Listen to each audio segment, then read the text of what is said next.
All right, all right, all right. Welcome back to WMAC now with your host, Chuck Stevenson. Coming at you with our 29th live stream show, regular live stream show. You know, every week we go over the last week's events, we go over the news, and then we usually talk about the upcoming weekend's events, and then we usually have a nice little discussion topic, which we have tonight. We also have a new section tonight, UFC rankings update, which is going to be a new segment I like to call the fuckery, because, well, there's always something going on there. So we'll get to that in a little bit. So first, let's start off with the latest in fight results here. Hey, PCBH 167, how you doing? Okay, starting off with, nope, that's this weekend. All right, so I skipped a show last week, so we're going to go way like 2 weeks worth of events ago. So starting off with Deep 90 on the 29th. We have at 97 pounds, I believe Deep calls it microweight, Satoko Shinashi defeated Madoka Ishibashi, aka Madeline, by armbar at 3 minutes 5 seconds of the first round.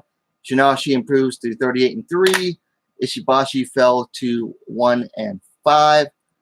So this was pretty much a squash match for Satoko Shinashi. But it was her 42nd fight. Or no, I'm sorry. It was her 42nd win. And she's 42 years old. So good for her, you know, still going out there and getting those wins. And it's hard for her to find opponents, too. You know, that's why she takes a lot of squash matches. Good luck finding someone in her weight class, you know.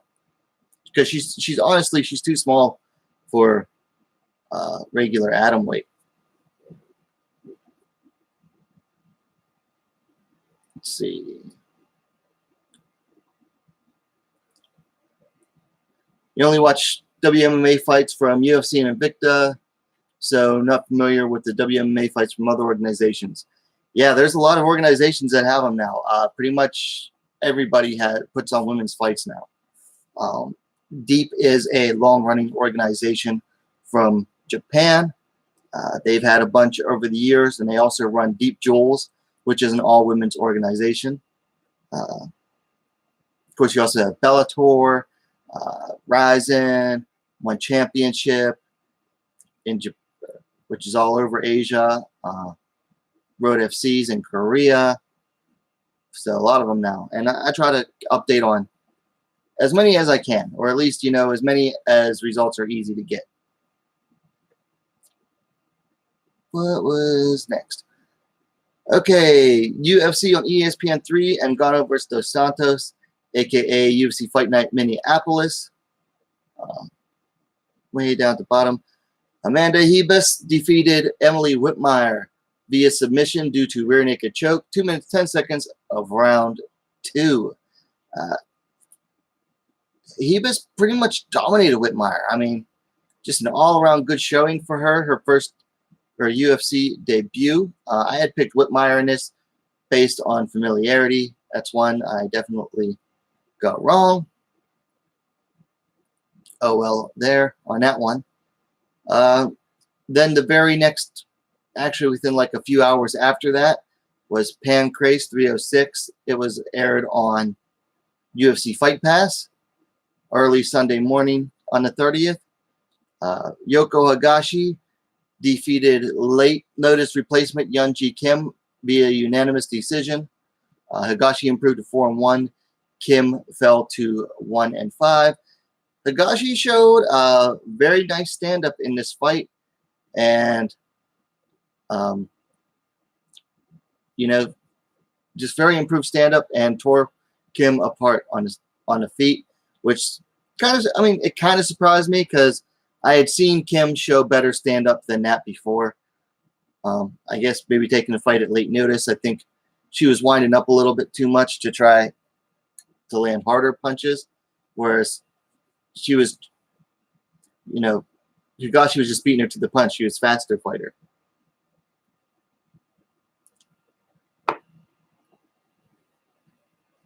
Okay, so you have seen Kayla Harrison and Angela Lee.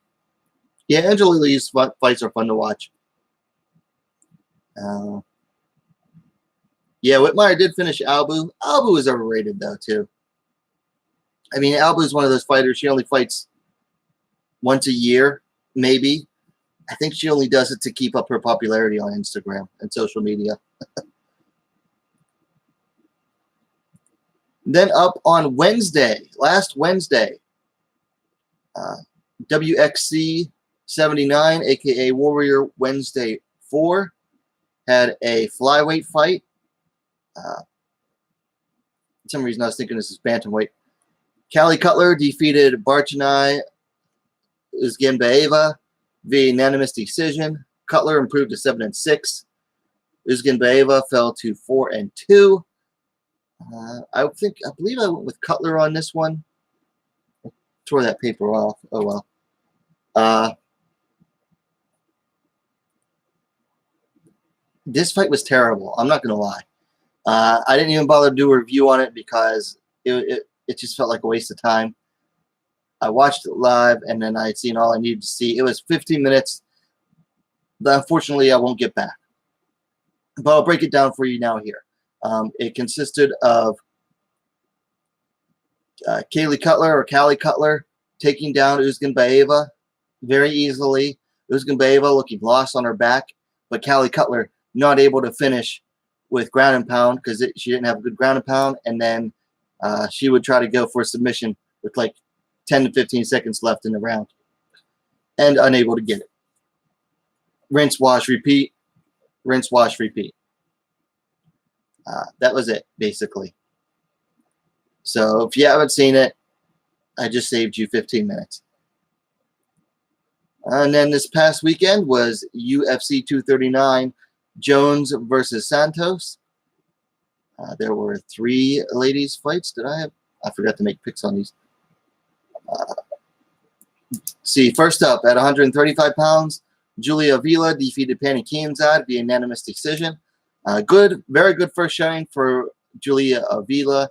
Definitely what the UFC wants to see out of their first-timers. Kianzad came in, late notice replacement. Just did not seem to want to pull the trigger when she needed to. Then at 115 pounds, Claudia Gadelia defeated Randa Marcos via unanimous decision. Marcos, again, another one, just did not seem to be able to pull the trigger when she needed to. And Gadelia showed, an improved stand-up game. She showed that she did have enough gas tank to last at least 3 rounds, thankfully. But it wasn't, I'll be honest, it wasn't a very good fight overall. And then finally, Amanda Nunes at 135 pounds in the championship fight. Amanda Nunes defeated Holly Holm via KO, TKO, head kick, and punches. 4 minutes, 10 seconds, round 1. Wow, Amanda Nunes really impressed me with this win. Possibly more than any other win of hers. She impressed me with. She showed that she is still learning and evolving as a striker against other good fighters. I mean, I was just very impressed. I did do a review video on this. If you get a few minutes, go and watch it after this stream. This stream is ended. And then finally, Sunday, over in South Korea, Zeus FC had their second event. Their main event was a 115-pound title, vacant title fight. Yedam Sa defeated Kyolin Kim. I'm not sure the exact method or time. Topology hasn't updated yet. And I had a hard time translating the article I saw online. So that was all of the recent fights. So let's move on to some news. All right, first up, at 115 pounds, One Championship has set a one atom weight, which is 115-pound championship fight between current champ Angela Lee and current one strawweight 125-pound champ Jingnan Seong, and that's going to headline one Century event in Tokyo, October 13th. So this is basically a rematch from back in March, except that fight was in Sion's weight class of 125 pounds, whereas this one is going to be in Lee's weight class down at 115 pounds. It'll be very interesting to see, excuse me, how Sion handles having to get down in weight. Otherwise, I think it'll be a rematch of a very good fight. I think it's a little too fast, and I was surprised they announced this fight because Angela Lee is actually fighting this Friday again at 125 pounds. So we'll see. This likely seems to be the last time Lee will fight at 115 though, in October. Next up, Road FC signed 2 atomweights from its open female tryouts on June 29th.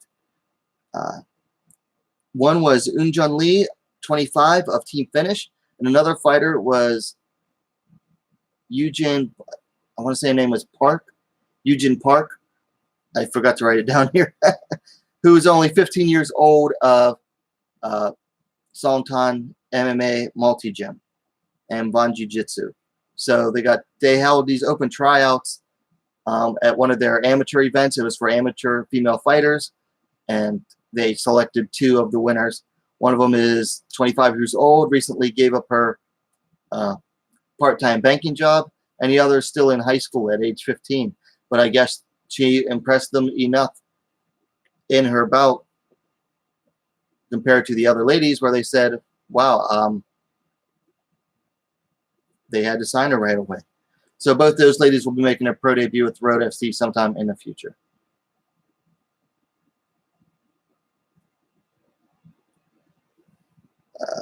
Next up, at 115 pounds at strawweight, Joanna Jędrzejczyk, 15-3, versus Michelle Waterson, 17-6, is set to headline UFC Fight Night in San Francisco. That's going to happen Saturday, October 12th.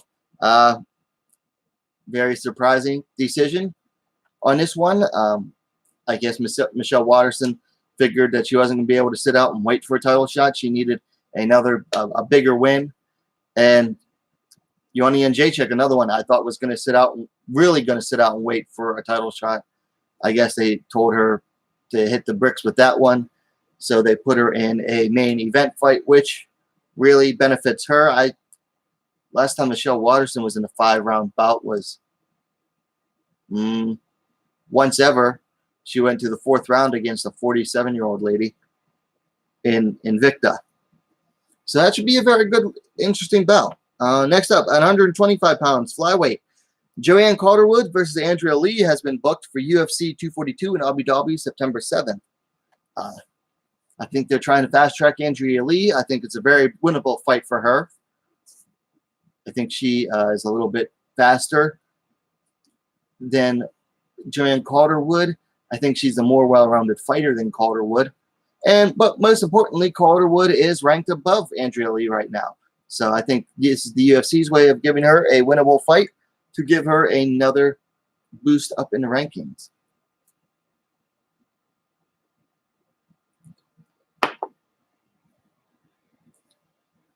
Up next, up at minus 63 kilograms, King Reina Miura, 11-2, versus Stephanie Egger, 3-1, has been booked for Rizin 17, July 28th in Tokyo. Bit of a late addition to the Rizin 17 card. Someone mentioned that Stephanie Egger had just recently qualified for the ADCC World Submission Grappling Championships. And Reina Miura is also more of a ground specialist, so look for this one to be an interesting ground fight. I don't look for this one to stay standing too much. At 125 pounds, Ashley Evans-Smith has bowed out of her fight against Taylor Santos at UFC Fight Night Montevideo, August 10th, due to injury. Replacing Evans-Smith against Taylor Santos will be Ariane Carnelossi, who is 12-1.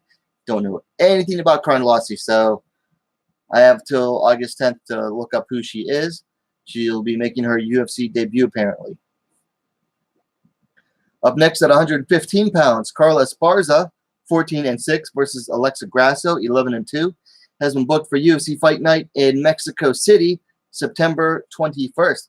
So this is a classic grappler versus striker matchup. It's only 2 fights after Grasso getting besmirched by a very strong wrestler in Tatiana Suarez. Here she is now taking on another wrestler in Carla Esparza, arguably the second best wrestler at strawweight. So will Grasso's takedown defense have improved enough to beat Esparza's takedowns? And if it is, has Esparza's striking improved enough to match Grasso on the feet? Yeah, it's a very interesting matchup. I'm very much looking forward to this. Big fan of both of those fighters. So checking on, seeing what's going on in chat over there. At 108 pounds, Ryzen's super atomweight division, Kana Asakura versus Alicia Zapatella has been booked for Ryzen 18 in Nagoya, Japan, August 18th. So this is wrestler versus wrestler, grappler versus grappler. Second fight in a row like this for Kana Asakura, who is coming off a loss to Miyu Yamamoto at the last Ryzen event. Alicia Zapatella also coming off a loss to Viviane Pereira at the last Invicta event. So it'll be interesting to see, who's wrestling wins out here. And then finally, this happened just about an hour ago. It was announced. Let me see if I can bring it up here.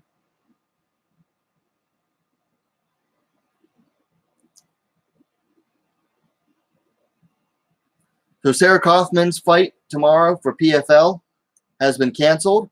Her opponent came in overweight. She came in at 156.6, something like that. Kaufman says she is super bummed, but long picture, she is guaranteed a playoff spot, and she's one step closer to being a millionaire by this time next year. She mentioned in a video that she's also getting both her show money and her win money. So yeah, she's getting her show money, her win money. She's getting 3 points, and she is guaranteed, because of those 3 points, have guaranteed her a playoff spot in the PFL playoffs later this year. So I'm not sure if that's guaranteeing her number one. I believe I know Kayla Harrison needs a finish tomorrow to get a better spot than Kaufman. Not sure who else needs a finish tomorrow. Anyway, it's just more bad luck for Sarah Kaufman in a way. She always seems to have some of the worst luck. So that was the news. Let's move on to our new segment I like to call the fuckery, which is basically the weekly UFC rankings update. In strawweight, Alexa Grasso has moved up 1 spot to number 10, driving Cynthia Calvillo down to number 11. That makes sense. Calvillo hasn't fought in a while since her last fight. Grasso's coming off a very nice win over Karolina Kowalkiewicz, who was bumped down to number 13 a little while ago. In other news in strawweight, Courtney Casey was moved up to number 14 from number 15, 1 spot. And Yan Xiaonan has entered the rankings, finally, at number 15, driving off whoever was in that spot last week. So one thing I will do to improve this segment is I'm going to screen capture this week's rankings. That way I can always look back and really see, just in case someone gets removed, or to see if there were subtle adjustments made that weren't apparent before, because I'm pretty sure I've seen that happen in the past. What do we have going on in chat here? Leon Cabo says, Cynthia talks a lot, but she doesn't fight. And I think Randa Marcos. Yeah, I think Randa Marcos was at 15. So they probably removed her due to that loss. So sucks for her, but hey, Yan Xiaonan has 4 straight wins. She should have been on there by now. At 125, only one change. Roxanne Modafferi slid down one spot to number 6. I guess she was tied at number 5 with Joanne Calderwood, but they moved her down one spot to number 6. And I have a feeling the booking of Calderwood with Andrea Lee at number 7 has something to do with that. But that's just me. And at 135 pounds, bantamweight, Ketlin Vieira moves up one spot to number 2. Holly Holm falls one spot from number 2 to number 3. So that's no surprise there. And then at women's featherweight, they don't have featherweight rankings, guys. Come on now. Wow, how are they going to rank people? From 1 to what? From 1 to terrible. The champ, and then the rest is really all there is.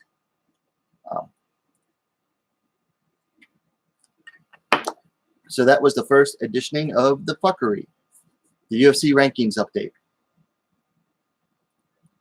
And which moves us on to the upcoming events. First up, we have PFL 2019, number 4, regular season tomorrow. Did they update this yet? Yes, they did. On Tapology. First up, we have Bobby Joe Dalzell versus Larissa Pacheco. I forgot, I'm going to go with Pacheco on this one. So I'm taking Pacheco on that. Mostly because I'm just a little bit more familiar with her. So we'll go with her.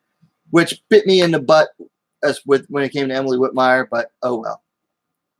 Next up. Oh, I forgot. Jenna Fabian versus Muriel Charneski. Let's go with Charneski. I'm just guessing on this one here, guys. I never did get to watch the last round of the ladies, so.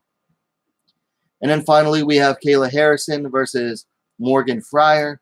I'm going with Harrison. Unless Harrison faces Sarah Kaufman, I'm picking Harrison in this tournament. They're not going to put her up against someone who she can't beat. And frankly, this is like the weakest division they possibly could put together outside of Harrison and Kaufman. So, yeah, it'd be silly to pick someone other than Harrison. Which leads us to Friday morning, one championship. First ladies fight we have is Bozena is 115 pounds. Bozena Antoniar versus B Win.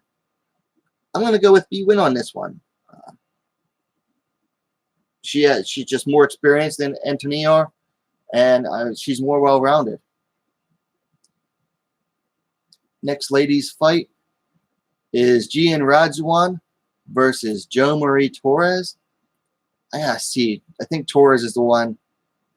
Yeah, Torres is coming off of 3 straight losses. Radzuan, I believe, lost her last fight.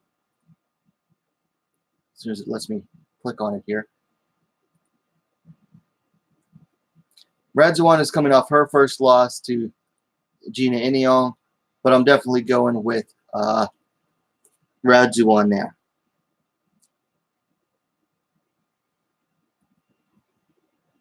And then in the co-main event, we have Angela Lee versus Michelle Nicolini. And I'm going with Angela Lee. I think she's, again, this comes down to someone being more well-rounded. Nicolini is a grappling specialist. Now, if she gets it to the ground, Nicolini could very well win. But I think Angela Lee is the far more experienced MMA fighter. Yeah. Well, she has like 3 more fights than Nicolini. But I think this is a bounce-back fight for Lee. Nothing against Nicolini. She's a beast on the ground. She's like a BJJ world champ. Excuse me. But I'm going to go with Lee on that one. And then we have Bellator 224 Friday night. First up, we have Arlene Blenko, 11-7, taking on Amanda Bell, 6-5, and that's at 145 pounds. Myself, I'm going with Blenko. She's, again, a more overall well-rounded fighter.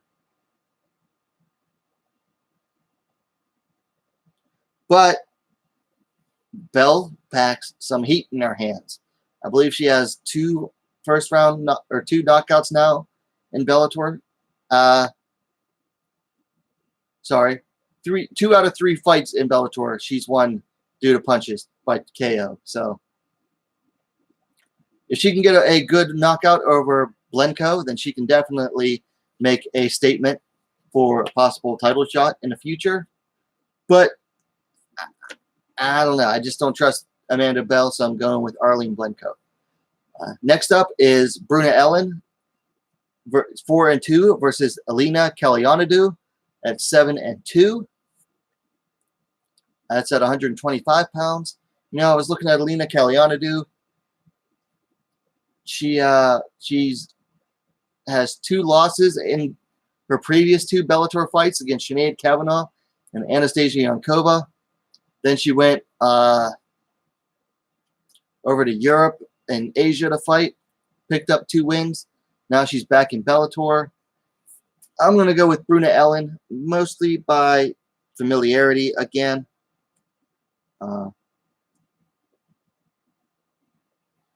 Yeah, I've just seen more of her, and I believe that I can trust her better to come away with a win.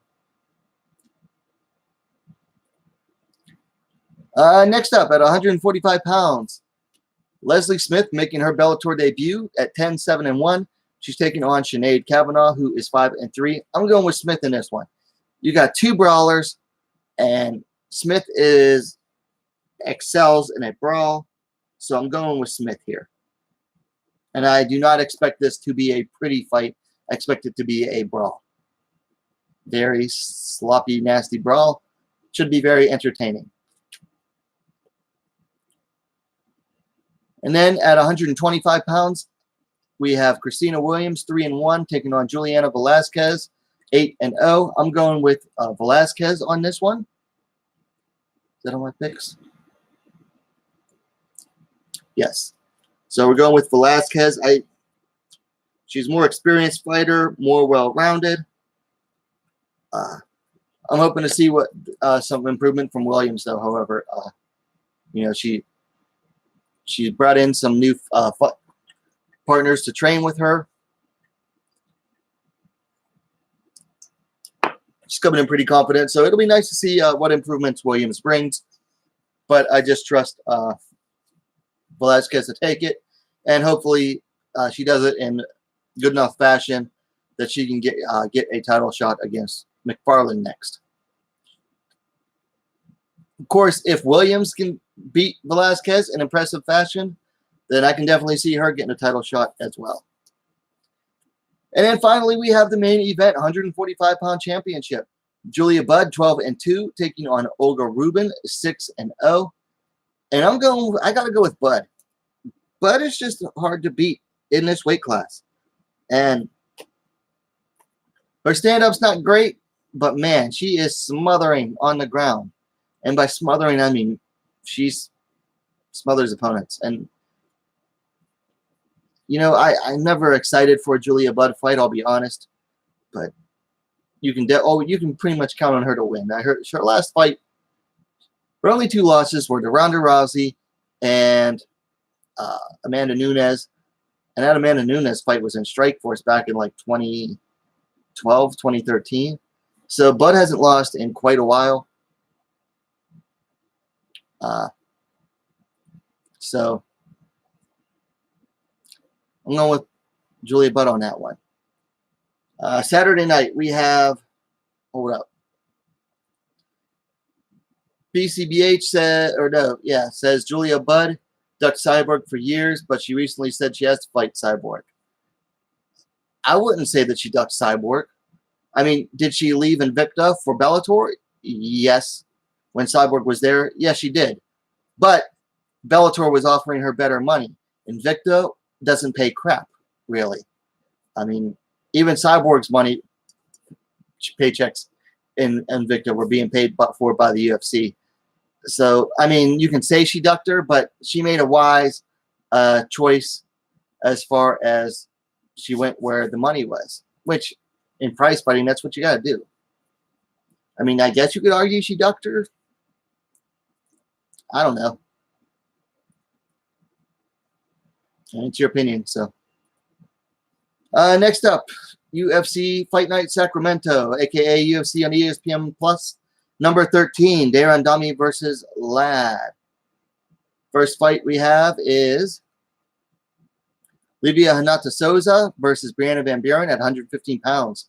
Souza 13-1 coming in slightly, or no, she's not the late replacement. Van Buren 8-2, a little bit of a late replacement. I'm going with Souza on this one. And I'm not a fan of Souza at all. But I think she's the better, more well-rounded fighter. And she's been in there with some tough opponents before. Van Buren, she's hot off that Invicta tournament win. She's very confident. She has some damn good wrestling, damn good takedowns. But I got to go with Souza's experience. So we'll stick with Souza on that one. Next up, we have Juliana Pena, 8-3 versus Nico Montano, 4-2. Return fight for both of these. Both have been out for quite a long time. Pena for pregnancy, Montano injuries, and then a goofy PED suspension for tainted supplements or something.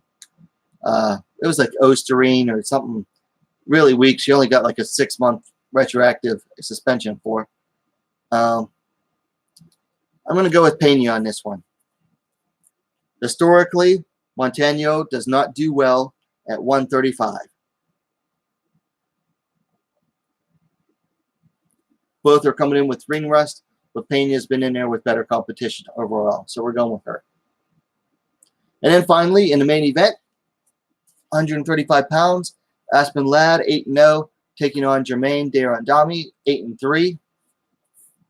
And this really comes down to, can Ladd get it into her game, which is on the ground? Can she take Darandami down? Can Darandami stop Ladd's takedowns? Because Ladd's striking is not good. We all saw that in her last fight against Sajara Eubanks. She's not a good striker. I'm going to bet that she can stop, that Darandami can stop Ladd's takedowns at least often enough to keep it on the feet to outscore her. So I'm going with Darandami.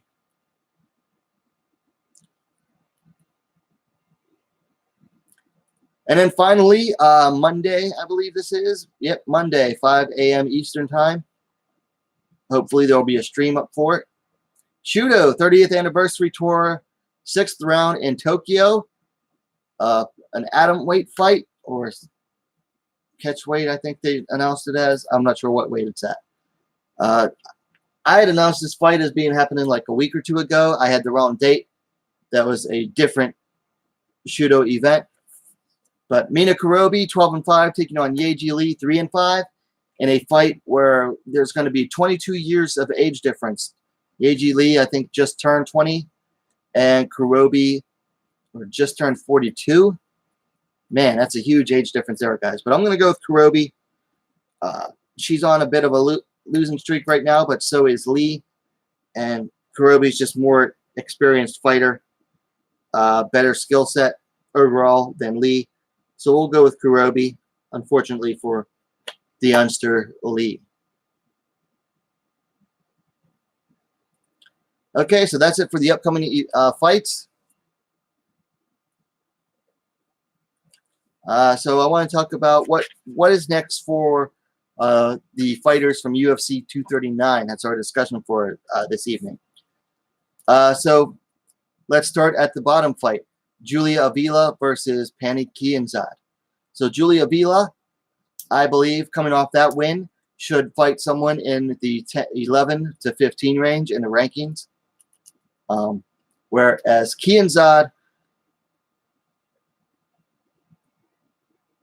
you know, it's such a shallow division right now. at 135 because a bunch of fighters left for 125. It's hard to say for Kianzad. Give her like number 15 maybe.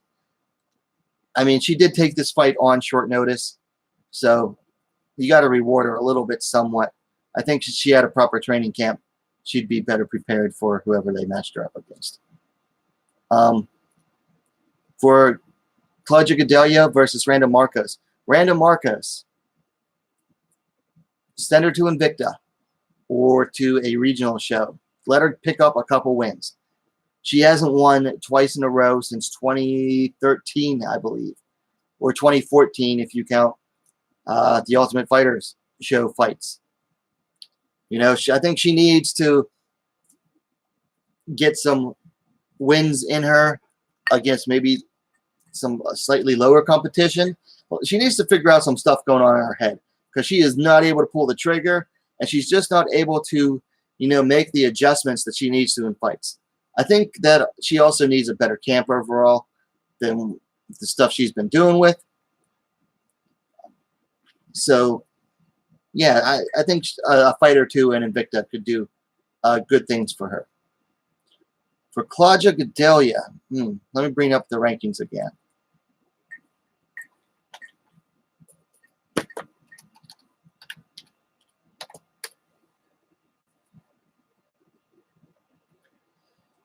Claudia Gadelha.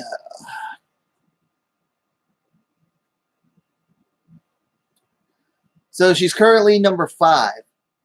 And let's see. Everyone ranked above her is booked except for Sansarov and Suarez, who are just coming off a fight. Sansarov already beat her. Weili Zhan's booked right below her. Watterson's booked right below her. Tecia Torres at number 8 is, I believe Tisha's available. That could be a fight they could do. Other than that, Cynthia Calvillo down at number 11. Because let's be honest here, Gadelha finally got a win, but she needed that win bad. I mean, I definitely wouldn't give her anyone ranked above her. So either Torres or Calvillo. I think Torres is booked though. Let me see. Let me bring that up real quick here.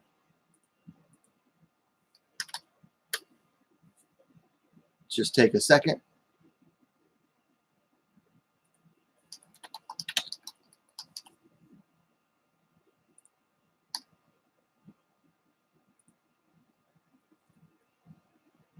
Torres is booked for August 10th against Marina Rodriguez. Okay, so Calvillo would be the next one. I would put her in against Calvillo, you know, because they definitely want to give Calvillo a boost up in competition. They always do. I don't think she's ever faced anyone ranked below her. So let's make it Gadelha versus Calvillo and see how good Calvillo really is. Let's see. So that moves us to the main event, or co-main event rather, which was